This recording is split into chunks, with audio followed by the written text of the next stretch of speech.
Good evening all and welcome to Ghost Week. I've got a new episode from Monday to Friday.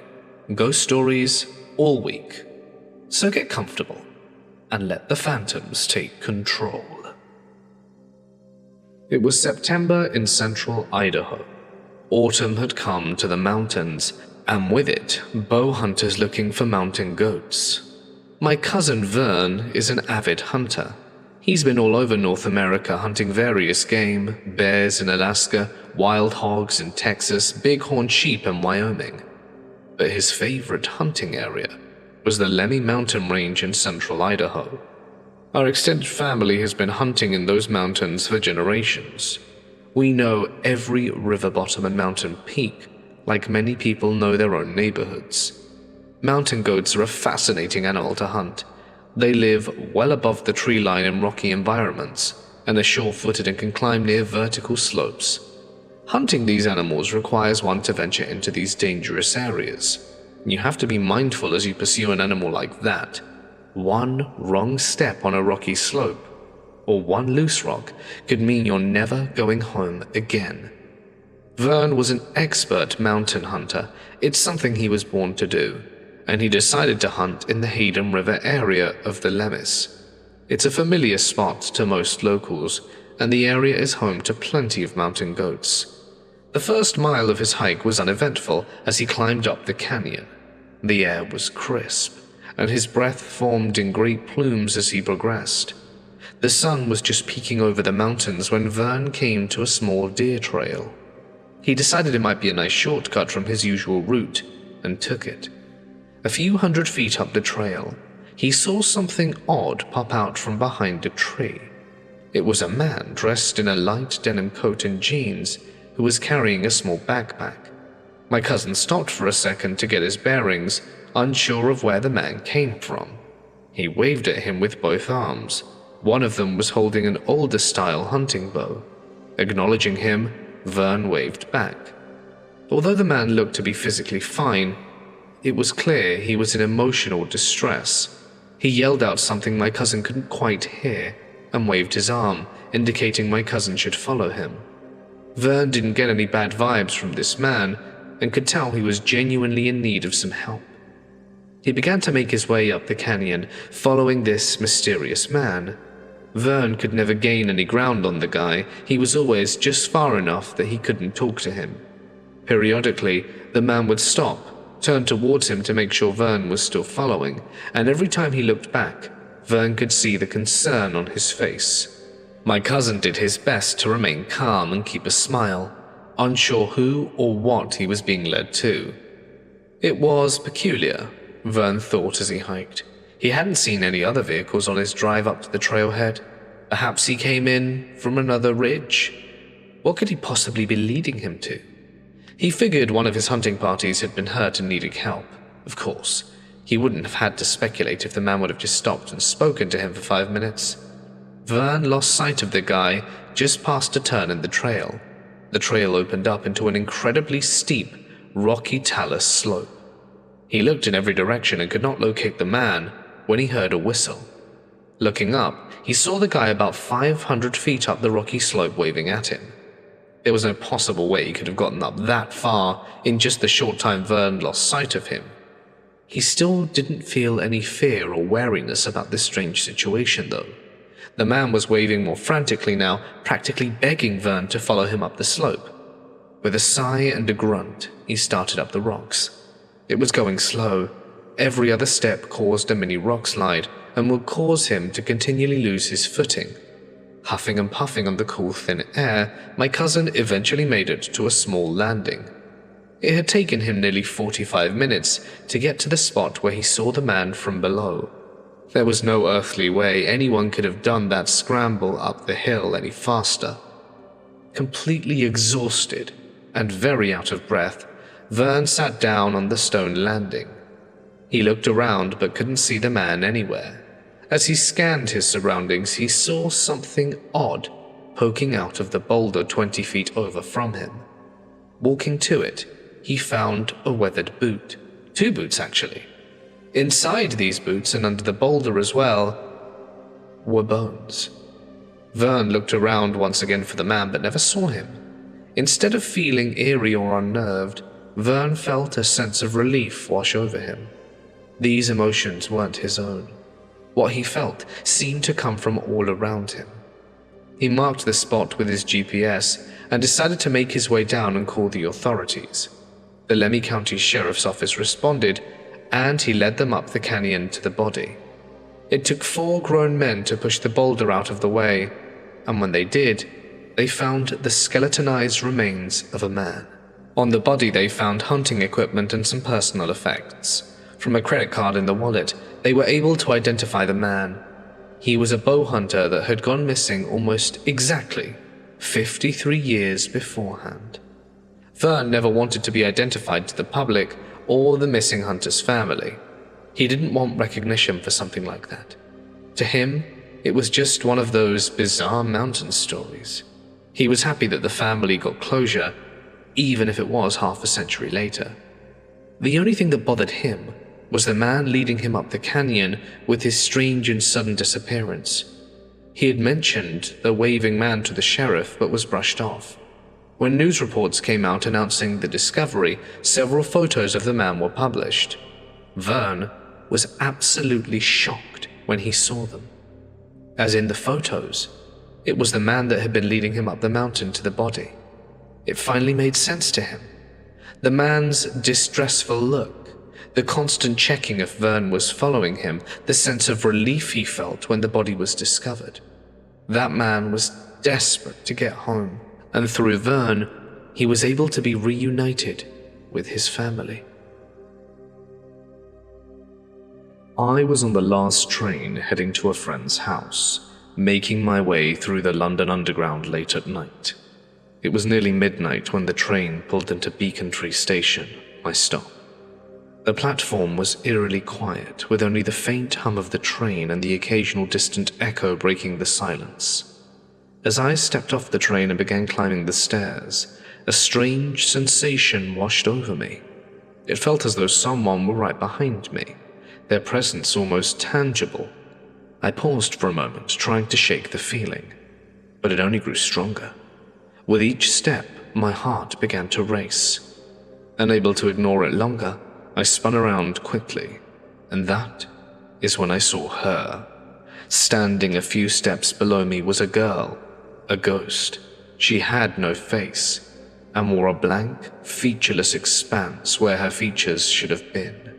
Her blonde hair hung limply around her pale shoulders, and was dressed in a white, flowing dress that seemed slightly tattered at the edges. I froze in place, my breath caught in my throat. For a moment, all I could do was stare, my mind struggling to process what I was seeing. Then pure terror took over. I let out a scream and bolted up the stairs as fast as my legs would take me, and by the time I reached my friend's house, I was still shaking. My heart hadn't stopped pounding, and I could barely get the words out to tell them what had happened. Later that night, I decided to look online to see if anyone else had experienced anything similar. What I found was startling. Beacon Tree Station is supposedly haunted by the spirit of a girl with blonde hair and a white dress and no facial features. It felt surreal for it to be validated. I couldn't believe I had actually seen her. I've been back to Beacon Tree Station a few times since then, but thankfully, I've never seen her since. It happened about 10 years ago. My ex's old complex building had an accident in it, and when I returned from work, there were cops and an ambulance out front. She had called me at work to warn me and tell me she was fine, but that they were investigating something. You see, her apartment was at the end of the main floor hall, and there was blood traced along the wall. The cops couldn't reveal much other than it was a self-inflicted incident and that no one in the building was in danger. A few weeks passed and we were getting home from dinner one evening when I was settled on the couch. I felt someone's eyes on me. My ex was in the bathroom behind me, and I looked to the window on my right, and sure enough there was a man standing there in what I later described to police as all in white. When he saw that I noticed him, he raised his hand up as if to say hello. I immediately screamed for my ex, and by the time she came out, he was gone. This was in Toronto, in not the nicest of areas, so we called the cops to report the incident, possible intruder or peeping Tom. When the cops came and took our report, they said they were going to do a search of the area and report back. Shortly after they left, they phoned to say that the space between the window and the fence behind it was physically too narrow for someone to squeeze back there. They basically said there was no way I saw anyone. But I was dead sober, and I had never called 911 in my life. I was scared. I know what I saw. A little while after this happened, word got around that a man who was staying with his daughter in the building had taken his own life that night. When I heard that, I couldn't help but think back to the man in the window, in the impossibly small space, who was making contact. Of course, I can't know for sure if the two events were related. I only had the encounter once while my ex was still living there, but still I can't help but feel that the man who passed away was making some sort of connection, but I don't know why. After my dad passed away, he visited me in a dream and told me things I literally had no way of knowing. Here's one of the only things I still remember, but first, context. My dad had 2 daughters with 2 different women before meeting my mum, and while she was aware of them before I was born, my dad had no relationship with either of them, and it was only after his death we learned of their existence. I can't blame my dad for hiding them, as their creations were, well, both traumatizing and wholesome. Let me explain. The oldest was an extremely abusive woman who takes after my grandmother. Grandma pushed the relationship on Dad, then helped the lady baby-trap my dad and tried to guilt him into marrying her. While it worked for Grandma, aka this is literally what she did to my grandpa, it led to a very abusive childhood for my dad, so he understandably noped out of that one. The younger one was with a friend of his, though I'm unsure about the level of closeness. She had been in a very serious long-term relationship, but for reasons I don't know, they broke up. She had asked my dad to be her rebound, no strings attached, and he accepted. After they did the deed, she had sudden clarity that her ex was her soulmate, and it wasn't before long they were back together. They soon learned she was pregnant, and it came to light my dad was the father. He wasn't ready to be a dad, and those two wanted a family together anyway.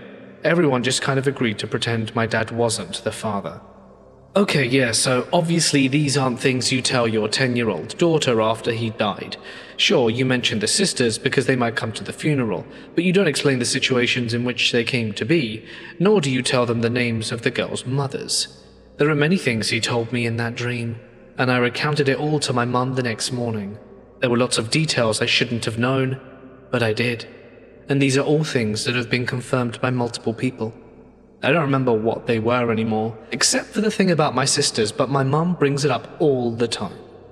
Since then, I've regularly dreamt about people in my life who have passed or who are about to, including pets. Normally they tell me things about their life, any final messages they have, and if they're still alive, they pass within a few days. It's also worth mentioning that my dreams are normally very strange, extremely random, out of their things, so these oddly normal dreams which actually feel so vivid that I can't feel awake are an oddity to me, and they've happened so often and accurately that I can't believe they're anything other than those who have passed or about to, paying me a visit. I used to live with my great aunt while working in the city where she lived. I paid her rent and helped around the house, and she lived alone. She'd been living by herself ever since her husband passed away from a heart attack, and later my cousin, her grandson, died in an accident. My brother would visit and stay the night if my great aunt's health wasn't good. One night I came home late from work and tried to sleep, but I felt uneasy, as if someone was watching me, and I know it sounds cliché. To distract myself, I browsed my phone until I felt tired. Just as I was about to fall asleep, I saw my cousin walk into the room. It was the room he used to stay in before he passed. I jolted upright as he vanished. I tried to dismiss it as my imagination, and eventually managed to fall back asleep. And that night, I dreamt that my cousin was in the house trying to talk to me, but for some reason he couldn't. His accident scars were still visible. The next morning I told my brother, who had also stayed the night, about my experience, and he went pale and said he had a similar dream. Our cousin was trying to talk to him but couldn't. We were both freaked out and told our great aunt. To our shock, she said she had the exact same dream. None of us had any reason to lie, and we hadn't discussed my cousin beforehand. Later we realized that this dream was on the anniversary of his death, which we didn't remember until we checked the date the following day. We did some cleansing rituals after, but that was the experience that turned me into a believer. When I was around 8 or 9 years old, my parents decided to buy a fixer-upper house. It was an old place, a little bit run down, but full of potential, or so they thought. We didn't know anything about its history, and at first everything seemed ordinary. But about 2 weeks after we moved in, I started feeling uneasy, like someone was always watching me. This wasn't just a fleeting feeling, it was an intense and physical one. Whenever I felt that presence, it came with a sharp muscle cramp and a heavy pit in my stomach, like the sinking sensation you get when an elevator drops suddenly. I couldn't explain it, but it was like the air in the room grew colder, heavier. Things escalated a few weeks later. One night, my babysitter and I woke up hungry. We decided to sneak into the kitchen for some leftovers, trying not to wake our parents. The house was eerie quiet as we crept down the hallway, our footsteps barely making a sound on the creaky wooden floor. When we stepped into the kitchen, the air felt different, thick, almost oppressive. We had barely made it to the fridge when it happened. Plates flew off the counters and smashed against the walls and floor. It wasn't a slow tumble or a clumsy accident. They were hurled with force, as if thrown by unseen hands. My sister screamed and I froze, too terrified to move. We ran back to our room and huddled together under the blanket, shaking. The next morning we told our parents what had happened, but they didn't believe us. They brushed it off, saying we must have been sleepwalking and accidentally knocked the plates over. No matter how much we insisted that that wasn't the case, they wouldn't listen. After that night, the strange occurrences only got worse. Doors would creak open on their own, even when there was no breeze. Shadows moved in the corners of our vision, and I'd often wake up to the feeling of someone standing at the foot of my bed, though no one was there when I turned on the light. The oppressive presence in the house became a constant. It felt like it was watching us, feeding from our fear. My parents tried to rationalize everything, but deep down, I think they felt it too. When the day finally came for us to move out, I couldn't have been more relieved. As we drove away for the last time, I felt the weight lift from my chest.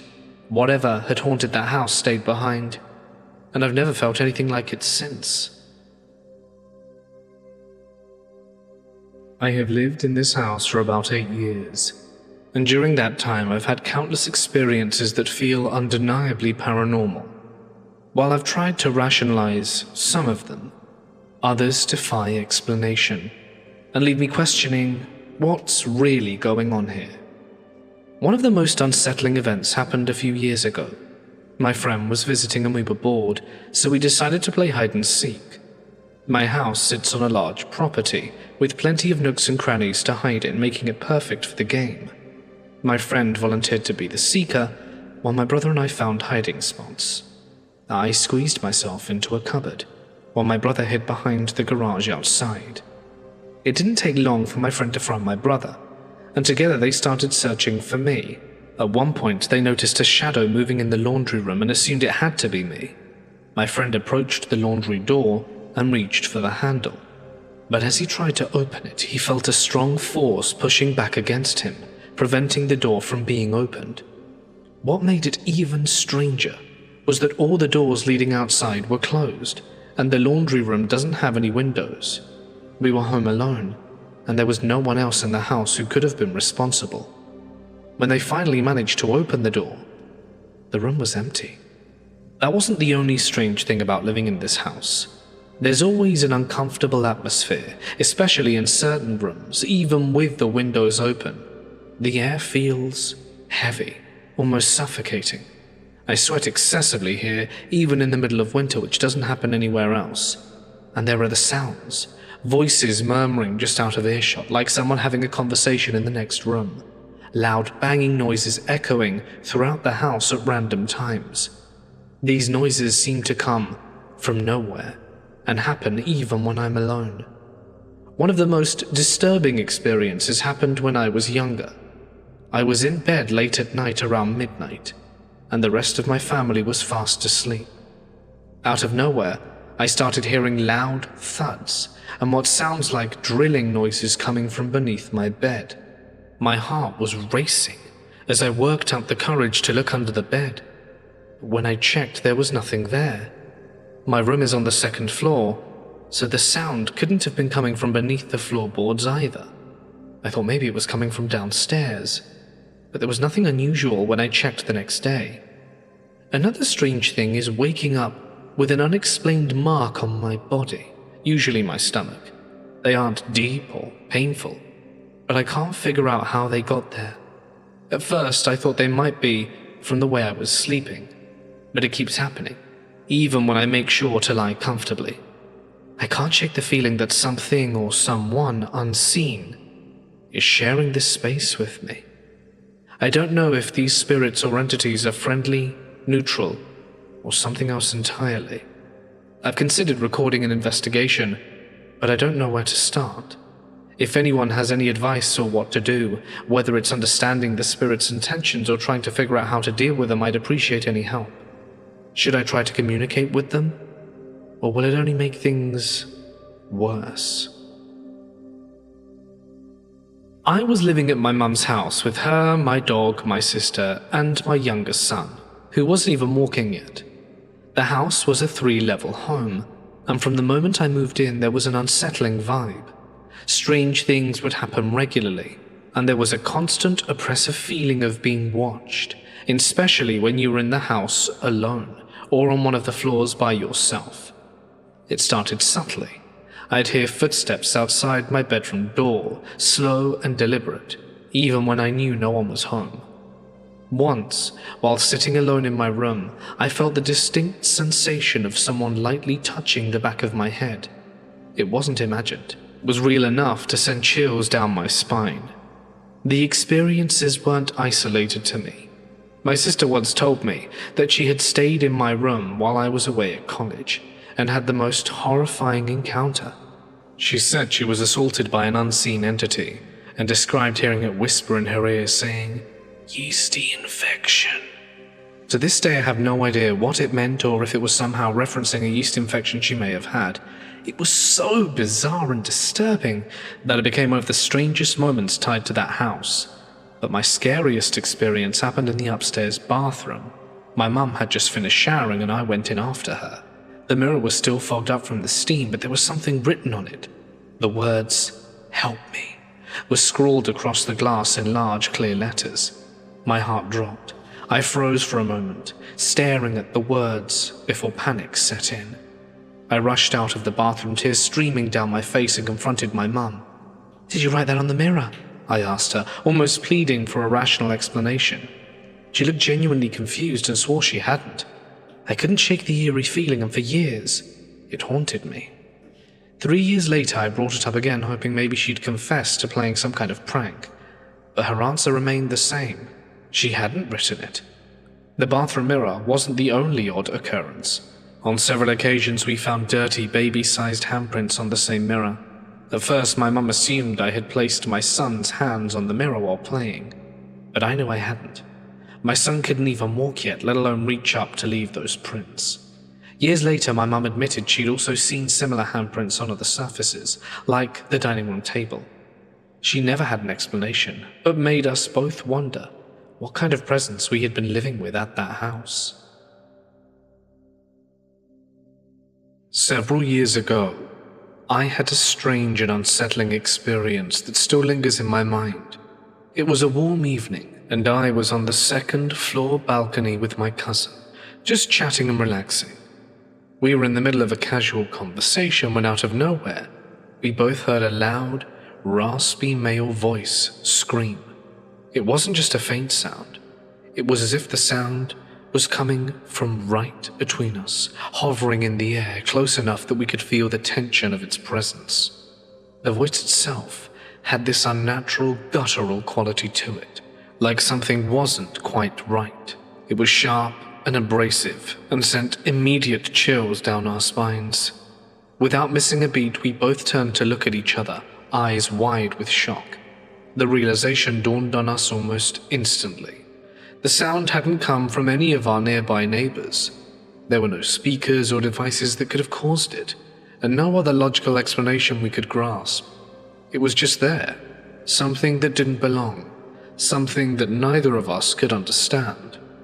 We were both left standing there in stunned silence, processing what had just happened. Years later, I was talking to my cousin about that night, and I asked him if he remembered the incident, and without hesitation he replied he did, with a tone of recognition that almost seemed to echo my own disbelief.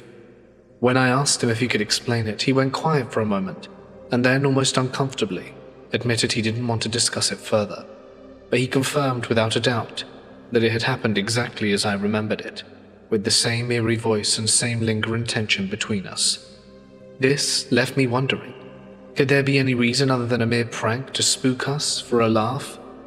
Or was it something, perhaps, otherworldly? The voice wasn't just an ordinary sound, it felt like it had intention behind it, as if it was trying to communicate or perhaps provoke some kind of response. But why us? Why that moment? I've always been curious and unsettled as to what it could have been. For some context, my partner's family has always had some unsettling energy to it, one that I can't quite shake off. Over the time I've spent there, I've had several strange experiences that led me to believe the place might be haunted. There have been several moments where I've heard my name whispered directly in my ear, the voice so close that it felt like someone was standing right next to me, but when I turned around, no one was there.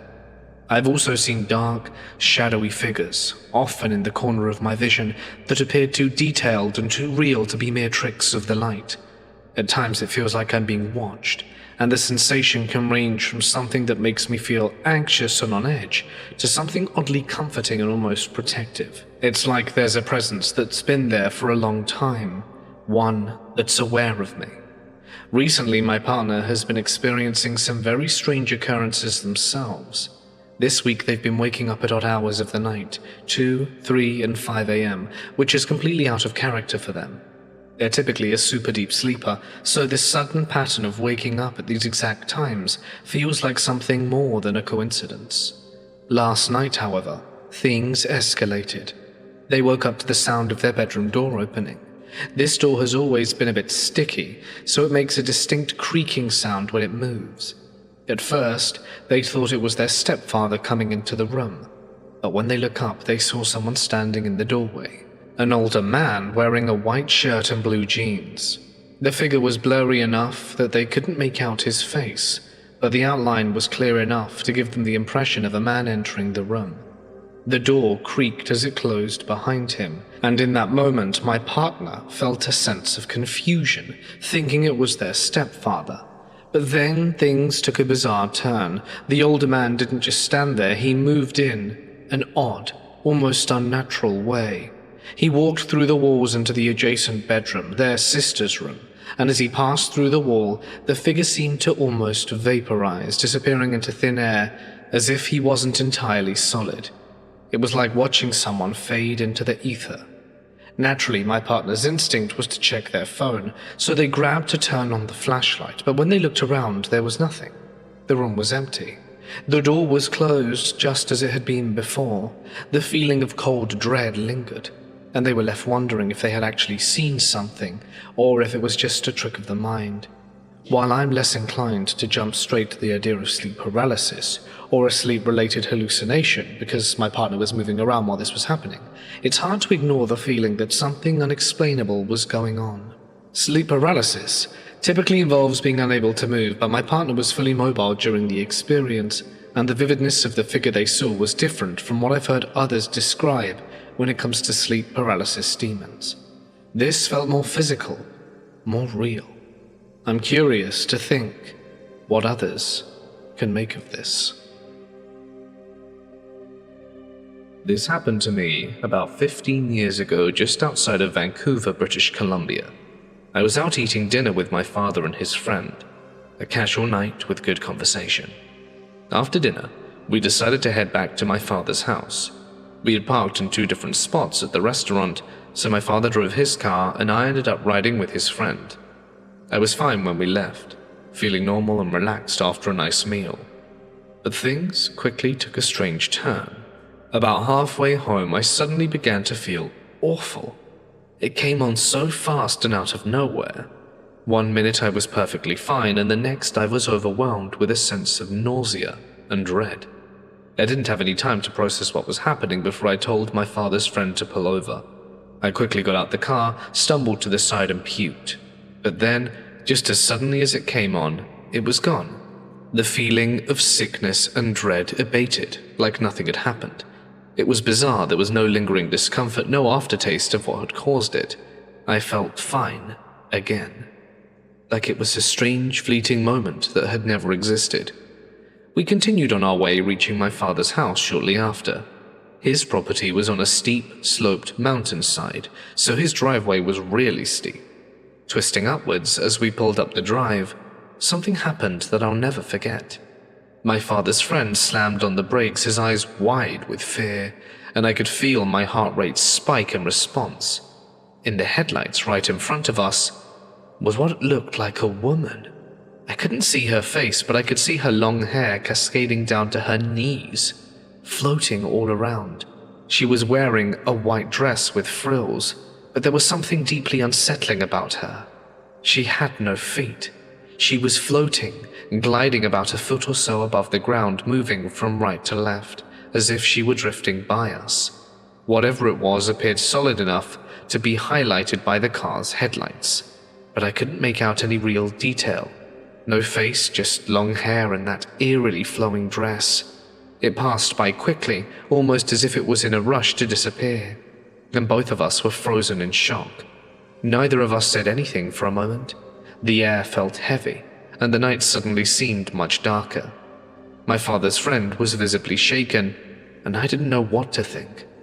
We continued up the driveway, both of us silent, and once we got inside the house, we thought the strange moment was over. But it wasn't. It wasn't about 10 minutes later, when my father's friend rushed to the washroom and I could hear him vomiting. He came out pale and rattled, barely able to speak. He hadn't mentioned feeling sick before we saw her, but now he was affected as I had been earlier, as though some invisible force had followed us home. I still think about it to this day, and it creeps me out every time I do.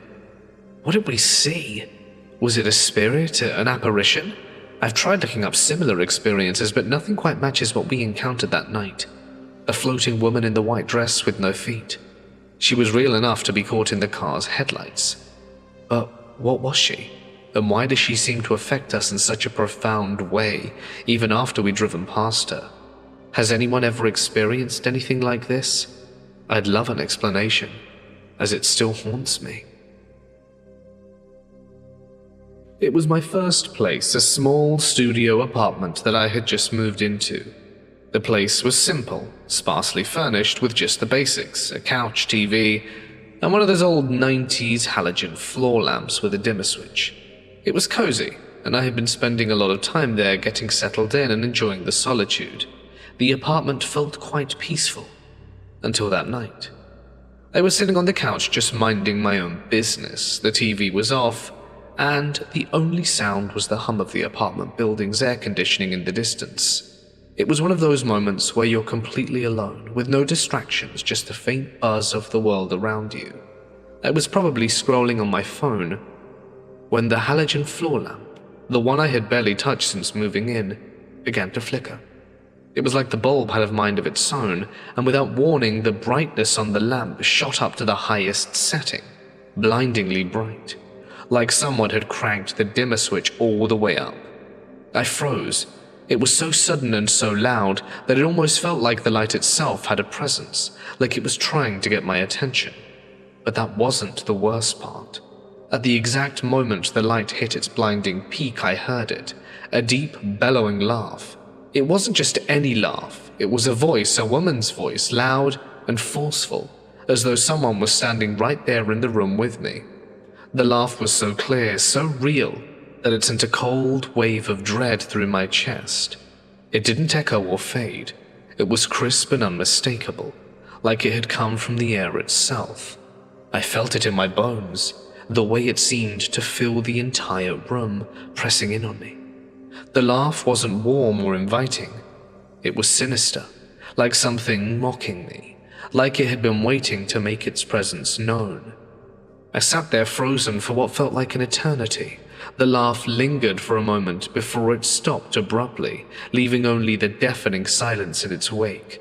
My heart was pounding in my ears. I wanted to move, to turn around, but something in me told me not to. The light, still at its brightest setting, almost felt like it was waiting, as if something else was about to happen.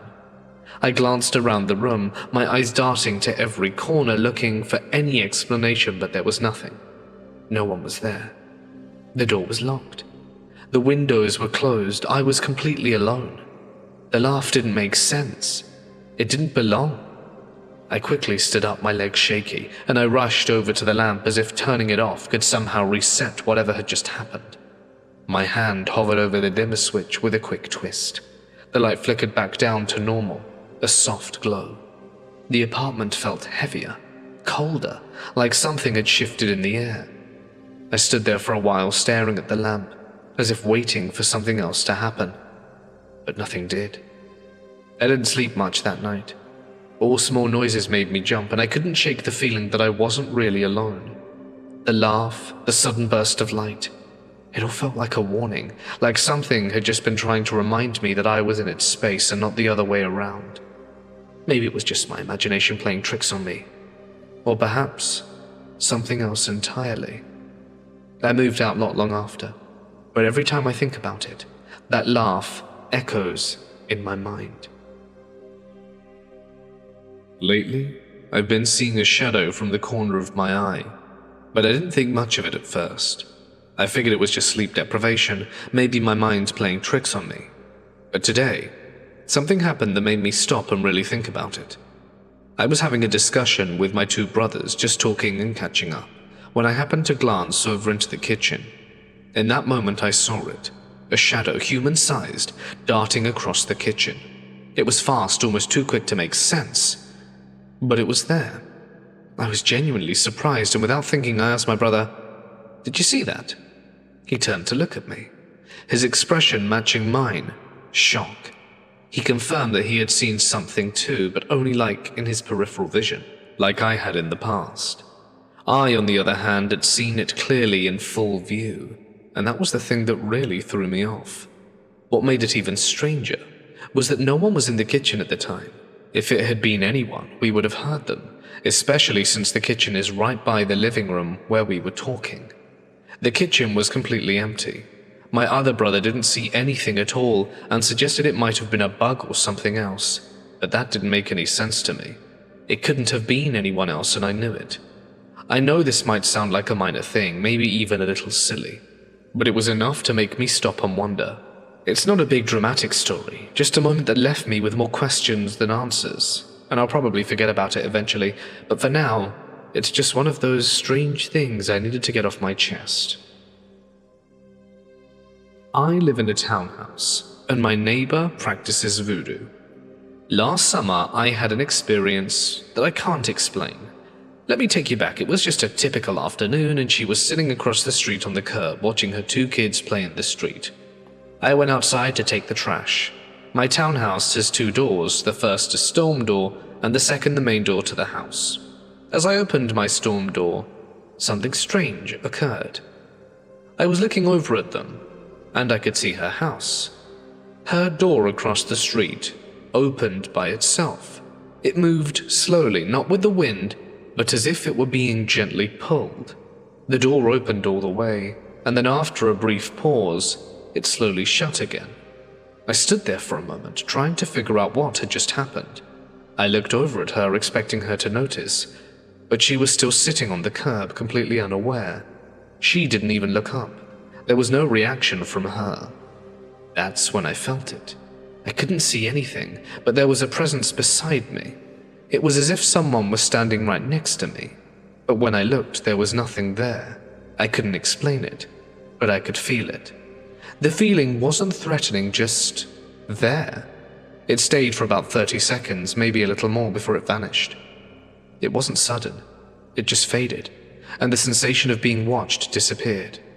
Later, I remembered that my neighbor practiced voodoo and had been working with energies recently. She hadn't completely closed her circle, and I wonder if that had something to do with what happened. Could the spirits have come from that and made the door open in that way? I guess I'll never know.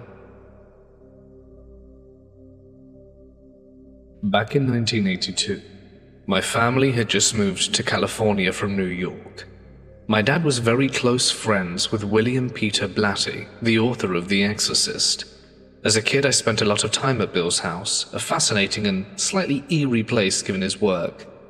Around that time, my grandmother had passed away suddenly, which was still fresh in our minds.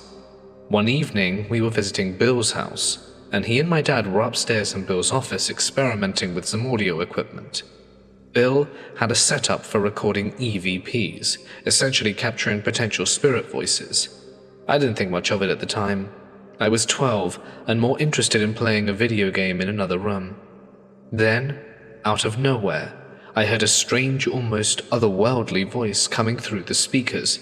It called out clear as day, "Nikki, Red." My heart stopped. That was my grandmother's nickname for my grandfather, and it wasn't something anyone outside the family would know. I bolted into the living room where everyone was freaking out, trying to figure out what had just happened. At that moment, my dad and Bill walked in, startled by the commotion. They explained they'd been recording upstairs, and there's no way Bill could have faked it. He didn't even know the nickname. To this day, I can still hear the voice in my mind, and it never fails to give me chills. Years later, when I was in my 20s, I had another strange encounter. At the time, I was living at home, and my bedroom was tucked away at the end of a small, dark, alley-like space. The room itself was dim and a little eerie, but I never thought much of it. I always wore my grandmother's wedding band on a chain, a keepsake that made me feel connected to her. One night, I took it off and placed it in my dresser, as I always did. The next morning, it was gone. I searched everywhere, every drawer, every corner of the room, but it had simply vanished.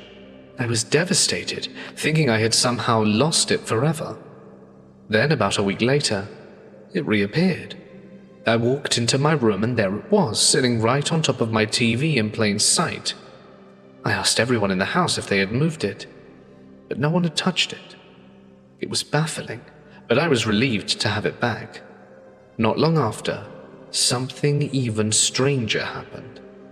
One night I woke up suddenly, the room dimly lit by the bluish glow of my alarm clock.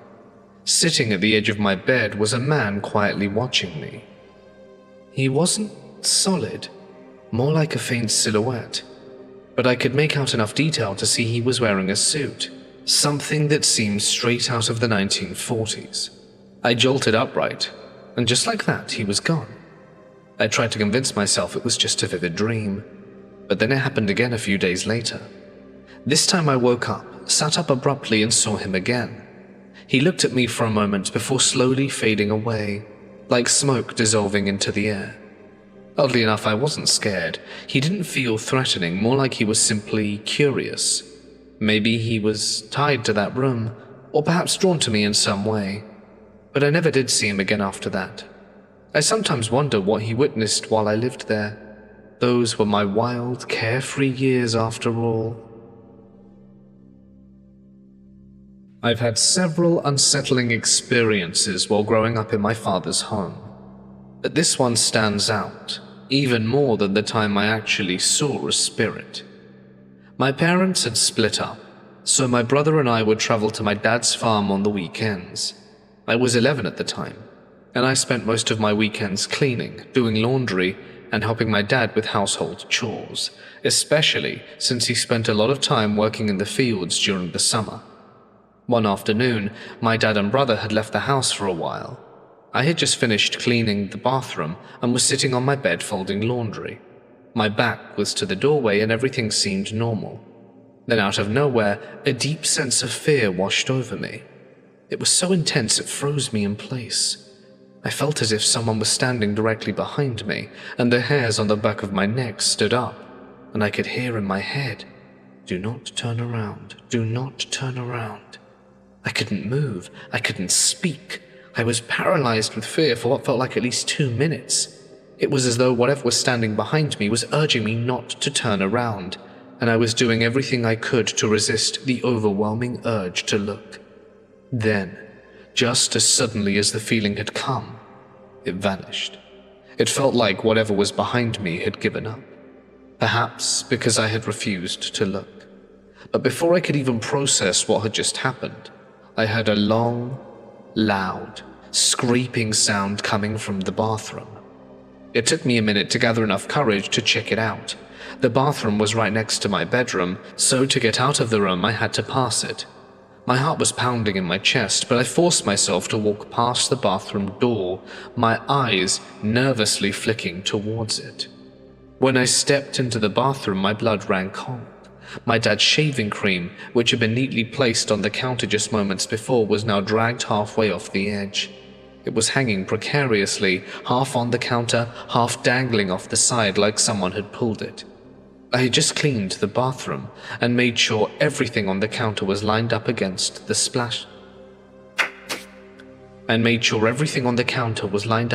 backsplash, so there was no logical explanation for it. I didn't waste another second in that house. I ran out of there so fast, not even stopping to grab anything. I waited outside until my dad and brother came home, and I didn't go back until they returned. It may not sound like much, but the terror I felt in that moment left me shaken, and the fear lingered for long after the event, and I had trouble sleeping for several days after that. A month ago, I had to deal with probably the hardest thing I have ever had to deal with up until this point in my life. My once best friend and ex-fiancé overdosed on fentanyl and passed. We broke up a little over 5 years ago due to his addiction. I am not one who ever has or ever will use drugs, but sadly he fell down that path. We did not end things on a bad note, however. After years and years of attempting to help him get over his addiction, including but not limited to rehabs, clinics, therapists, support groups, I couldn't take it anymore. I couldn't stand the lies. I couldn't stand the BS. Most of all, I couldn't stand watching him slowly end his own life.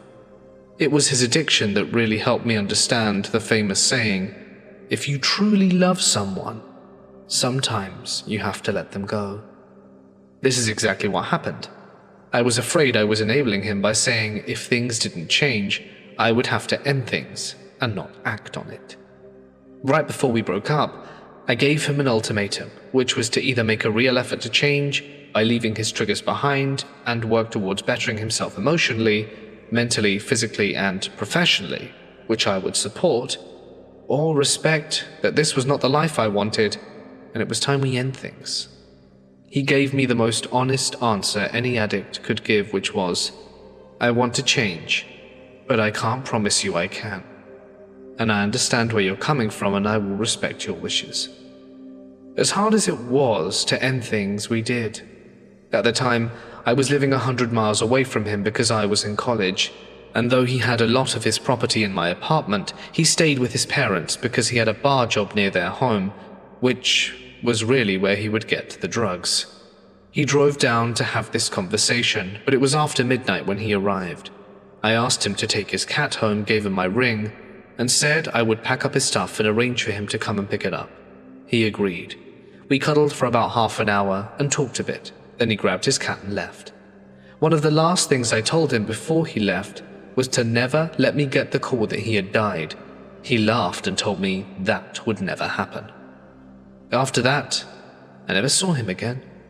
His mum called me a few days later and said he went to inpatient. She then started saying she and his father would be coming down to grab his stuff when I was ready for them to do so. His family and I got on wonderfully, and we still do, so I was happy to have them come down and arrange for it to happen a few weeks later.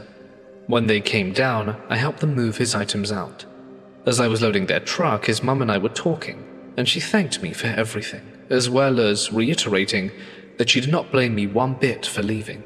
She prayed that he would get clean and live a full life, to which I agreed, and I told her I don't ever want to get back with him, but I want to see him live a happy, full life, and hoped that we could be best friends again one day. Time passed and we both moved on. I met an incredible man at school who I'm still with today. He met another sweet woman who he had a kid with. Sadly, they didn't work out. However, he dated multiple sweet ladies, including the sweet lady he was with when he passed away. I would periodically get texts from him over the years and thought I would reply. I was definitely not the talker between the two of us because I never wanted to give him false hopes that we would get back together. In addition, I would hear through the grapevine periodically that he was still using, which his pictures on social media supported because I could see it on his face and in his eyes. This is when things got weird. On Friday, December 16th, I got the call that I was always fearing I would get. Our friend from Hawaii, where we lived for 4 of the 6 years we were together, called me to tell me he had overdosed and was in a coma. What was crazy was that I turned off my Facebook Messenger notices a few weeks earlier because I was getting so many notifications. Yet before this call came in, his brother and sister-in-law tried to message me on there. I, of course, lost it. Our friend said he was flying out to stay with his family and see him in the hospital. I told him we'll talk more when he gets there. The next day, our Hawaii friend texted me to tell me that he was coming in on Monday and said his mum said there was no sign of brain activity, but they had to run more tests. It was this night when things started to get strange. I woke up around 2:30 a.m. from a dead sleep, and I felt him leave.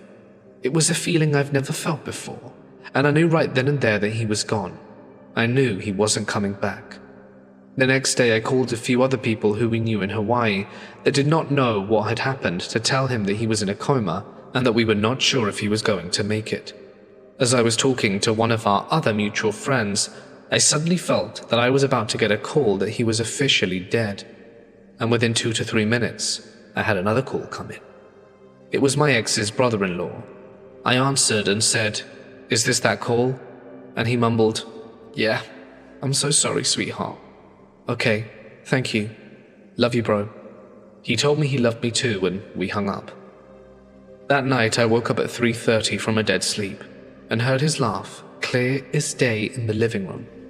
He had a very unique laugh that I could recognize anywhere, and I couldn't go back to sleep. I was in tears. I knew he was there. Later that day, my boyfriend and I started packing for a trip we were getting ready to go on the following week for Christmas. My boyfriend had his Spotify on, and eventually it started playing random songs that were similar to his playlist. 3 of my favorite songs that my ex would play, as he was a musician, came on in a row. It tripped me out so much I went and restarted the playlist midway through the 3rd song. The next day I went to the store to grab a few last-minute gifts and toiletries for our trip. As I was in the store, the same 3 songs that were played the day before, in the same order, began to play. When the 3rd song came on, I dropped my items and just left. That night, I woke up from a dead sleep at 3:30, but this time, it was because I felt someone sitting at the end of the bed. I knew he was there. I didn't go back to sleep. The next day, my boyfriend and I flew out for our holiday trip. We landed in Vegas because it was the closest airport to our destination, and I had never been to Vegas, so we toured the strip before going to where we needed to be. I was having so much fun and getting lost in life. And guess what starts playing in one of the casinos? The same 3 songs in the same order. I was freaked out. I couldn't believe it. Things settled for about a week, with the exception of waking up every night at 3:30 a.m. precisely. This time, though, I would not hear, sense, or see anything. I would just wake up. The day we were getting ready to head home, my boyfriend's brother was driving us to the airport. And guess what comes on the radio? The same 3 songs, in the exact same order. By this point, I already accepted it was him. His funeral was the day after we got home, to which I attended. His family was happy to see me. Our friends for Hawaii were happy I was there as well, and many of our mutual friends were there too. All in all, I was glad I went, but it was hard. I had a couple of nights where I slept through the night, and then he started to appear in my dreams. The first times I shrugged it off as grief. The 3rd time he appeared in my dream, I could not dismiss it as grief. He kept telling me that I needed to try hard cider with whiskey as we sat in a recording studio with 2 of our other friends who passed years prior. I kept trying to tell a group outside of the room something through loudspeakers, but kept getting interrupted by my ex and our other deceased friends. When I woke up, I couldn't stop thinking about the drink. I reached out to my friend from Hawaii who was staying on my ex's family farm later in the day and asked him, without any context, "Do you have a thing with hard cider and whiskey?" He laughed and was like, "Yeah, bro, why?" This was not a thing I knew about, and it was definitely not a thing when my ex and I were together. It was so trippy, and I was like, okay. After this, I started to wake up every night at 3:30 a.m. until last night. Last night, I had the craziest dream of all of them. My ex and I were in this random hotel room in Vegas talking. He then started to talk about my current boyfriend, but not in the way that was uncomfortable, more like he wanted to know him. I told him how happy he and I were, and that I think we were the best thing that ever happened to each other. He smiled and told me he was happy for me, and that all he wanted was for me to be happy. He asked if we could lay down and cuddle with him though, and I said I would, but nothing naughty, because it was not fair to my boyfriend. He said okay, we did. He whispered in my ear and told me that he would always love me, always be happy, and never give up, and change the world. Then I woke up. Today has been rather crazy. I have been presented with 3 incredible opportunities out of the blue, 1 academic and 2 professional, all of which I'm considering and taking the next steps to apply for, and all of which would allow me to build up on my life-saving research project. In addition, I got a random message on LinkedIn from someone asking me if my current employer is hiring, which I verified they are. I didn't want to leave my current employer stranded when I moved on to bigger and better things. I cannot say if this was him, or if it's all in my head, but somehow I feel a sense of peace. I know that he always cared for me and I will always care for him, but we were on 2 different paths in the world. I don't feel scared, I no longer feel alone.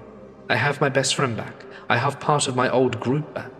They're just spirits, which I'm totally okay with, and in some ways happier, because they're always there. I know some may dismiss this, but maybe my story will bring a sense of peace to others. Death is not the end, it's just another form of life. I don't understand it, but I don't fear it. All I know is that having my spirit homies is badass, and though it sucks they died, I'm glad that they're still around me. I used to run a small stall in a bustling market in Juarez, known locally as a segunda. These markets were a lively mix of stalls, selling both new and used goods, and I made my living offering handmade crafts and clothing. My stall was filled with quartz crystals, small statues of Buddhas, saints, and other spiritual items. I also sold clothes made from manta, a beautiful lightweight fabric, dresses, blouses, and suits that people seemed to love. One day a young woman approached my stall. She lingered for a moment, her eyes scanning its items on display, before asking if she could sit and talk. There was something about her presence that felt different. I had a small table where I always kept a lit candle and a glass of water for protection, rituals I maintained out of respect for the energies I often encountered. She introduced herself as a medium, though she didn't say much more about her abilities. I wasn't sure if she knew that I, too, was sensitive to spirits, but I had a feeling she did. As we began to talk, the energy around us shifted. Her voice suddenly changed, and that's when I realized this conversation wasn't going to be ordinary. She started to channel spirits. At first, the spirits that came through were young and tragic, each saying how they had passed, each one heartbreaking. And then a different one arrived. I couldn't see her physically, but I sensed her with absolute clarity. She came into the focus of my mind's eye, a little girl with her head tilted to one side. I could picture her dress, simple and delicate, and the way she carried herself. I decided to speak to her. "Hey, your dress is really pretty." She smiled faintly and replied, "Isn't it? Yeah, it's beautiful. Aren't I pretty?" Her question made my heart ache. I nodded gently. "Yes, but why is your head tilted like that?" "Because of the rope," she said simply. I hesitated, unsure how to proceed, but pressed on. "Was it your own doing?" "Yes." A deep sadness settled over me as I asked, "Can you tell me what happened?" She explained that at school the other children teased her relentlessly. They called her ugly and mocked her clothes.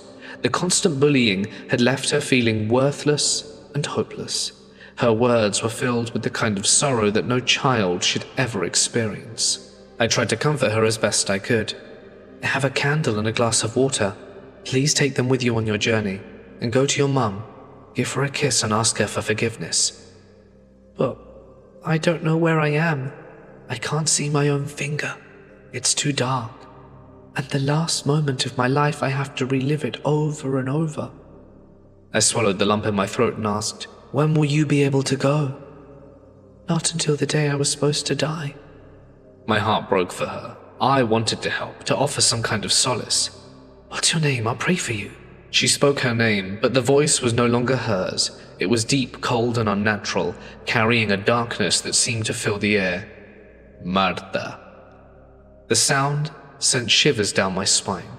It wasn't just a name. It felt like something ugly and ominous had taken hold of her. It was the most unsettling moment I've ever experienced in all my years of connecting with spirits. Despite my fears, I promised her I would pray for her, hoped with all my heart that wherever she was, her suffering would come to an end. And after that day, the young woman who had come to the stall never returned. I am an online student, so most of my days are spent in my room, which is tucked away at the end of a long hallway. I always leave my door open. It makes the space feel less isolated and helps me feel connected to the rest of the house, even when I'm deep in my work. Yesterday morning started off like any other.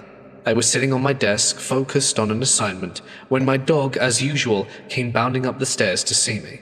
She's a lively, affectionate companion, and her daily visits are one of my favorite parts of studying from home. She leapt onto my bed, wagging her tail, but then she did something unusual which caught my attention. Instead of looking at me or settling down, she froze and turned towards the hallway. Her ears perked up, and she started to tremble. Then she began barking, loud, relentless barks directed at the empty corridor. At first I thought maybe she'd heard a noise or spotted something outside, but the intensity of her reaction was unlike anything I'd seen before.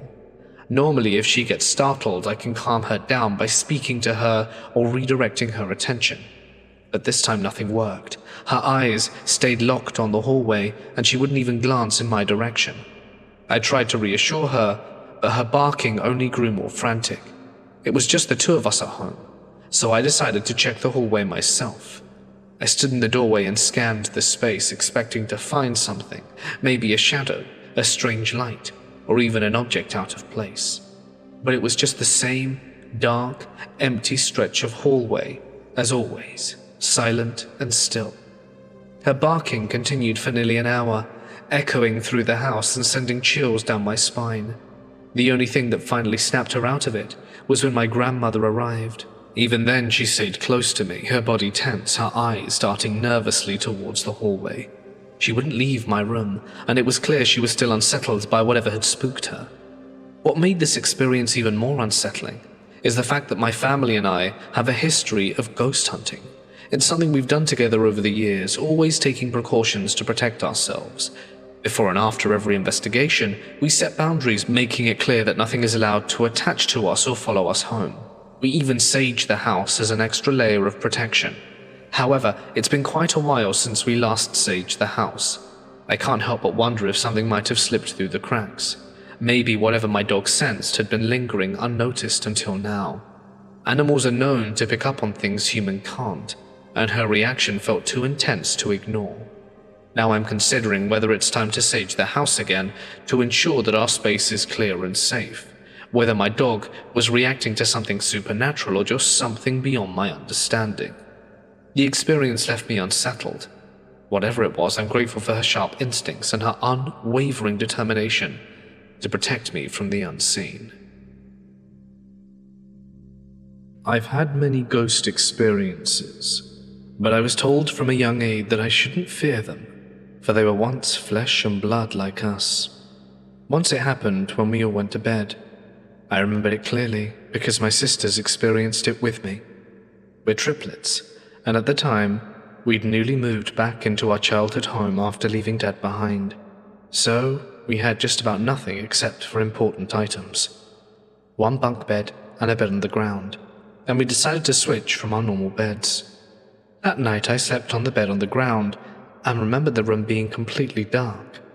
We were next to a very large window, and the moon was out, but there was no light except darkness and a weight against my chest. I woke up to see a snout of a dog inches away from my face, but from its teeth and its heavy breath, it was a wolf. I woke up to see the snout of a dog inches from my face, but from its teeth and its heavy breath, I could tell it wasn't a dog at all, but a wolf. A dark shadow of a wolf with only the face taken shape, as the rest of its body was in darkness. I heard my sisters calling to me, and it made the wolf lay its full weight on top of me, revealing the room. Wolves surrounded our bedroom as a pack watching us. I saw the three were surrounded in the bottom bunk where my older sister lay, and she kept holding their gaze.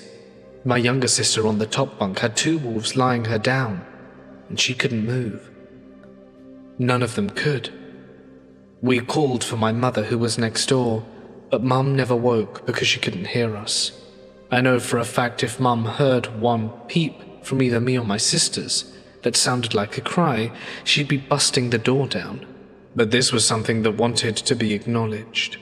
The wolf holding me down laid his head on my belly, with his ears pinned back, and all of a sudden, I pet his head like I would any dog. Instantly the weight lifted, and I busted out of my bed, running to my sisters, checking. We still couldn't explain it, except that it happened, and all three of us experienced it. The second time, I'm sure it was his spirit. This is when I was 26 and back from my father's funeral service. He met a very sudden but tragic end, which my mum had warned him about, but he never listened. After the funeral, I was not in the best of headspaces since he and I practically cut ties, because I thought life is better with my father being away from me, but he was still my dad. I was awake watching One Piece, and all I was doing was crying. At the foot of my bed, I felt it shake like someone was at the end, holding it, trying to shake it. I didn't care when I noticed, and casually got up from my bed and opened my bedroom door to see a shadow man standing right in front of my face. It was a full-body man, taller than the fridge behind it. It backed away from me when I walked into the dark hallway and closed the door behind me, as I needed the restroom and didn't care that the spirit was wanting a reaction out of me. It was standing and tried to corner me, but I just looked at its dark face. I scoffed and closed the door and went back to bed with the TV on. I have no idea what or why that would have happened. I simply walked on. Hey guys, it's Mort here, and thank you so much for listening. I didn't want to say this at the end of the first story. I'd rather leave it here. But there is actually a link to a news article about the discovery of the body, and extra information which you can read up about if you are so inclined. The link is of course in the description. I really hope that you enjoyed these stories. I have so many more in store for you. I think we're going to have a really good time. Why am I doing Ghost Week? Well, as many of you probably know by now, I usually do 100 ghost stories on Halloween, but I was honestly so focused on trying to get the 50 scary stories from the USA out that it kind of took priority. And even though I published it late because it was just such a big video to do, I had the stories, the video was just kind of pushed more to the side, and I really wanted to get these stories out to you, and so here they are, for a week-long festival of phantoms. Alright then guys, I'd like to extend a final huge thank you to my members and patrons. Their help financially really means the world to me, especially in these challenging YouTube times. So if you're interested in bonus content, that's where it is. But until next time, stay awesome, and I'll see you in the next one. Good night.